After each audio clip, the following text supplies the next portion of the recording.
After almost 6 months in rebel captivity, a Ukrainian journalist working in Syria has escaped and is reportedly on her way to Damascus.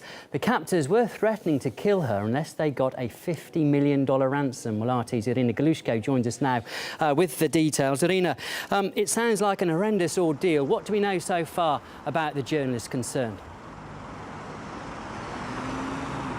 Well, what we know so far is coming from Anhar Kochneva's husband, who has contacted RT and informed them that his wife seems to have escaped captivity.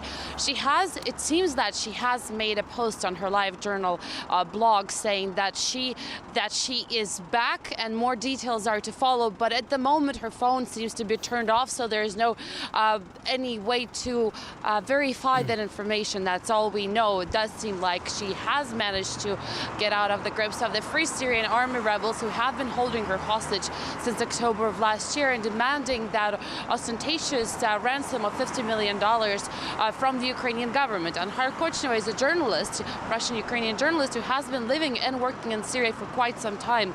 And she has proven very critical of the Syrian rebels, of the opposition in general, and she has been active in showing her support for the Syrian President Bashar Assad, and that has not gone down really well with the rebels, who seem to have blamed her for producing reports which focus primarily on the crimes or acts committed by the rebels.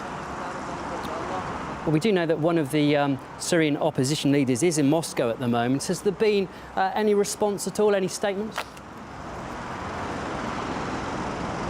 Well, he was meeting with Russia's Minister of Foreign Affairs, Sergei Lavrov, and among some of the issues which the two have discussed was the issue of the Syrian rebels receiving help from some of the Western countries, so training, to be more specific. In fact, there have been reports in Western media very recently about UK, France, and the United States military personnel training some of the Syrian rebel forces in Jordan and other countries, and primarily training them to use anti-tank weapons. And this sort of training, according to this member of the Syrian opposition, is something that is only making the Syrian crisis worse.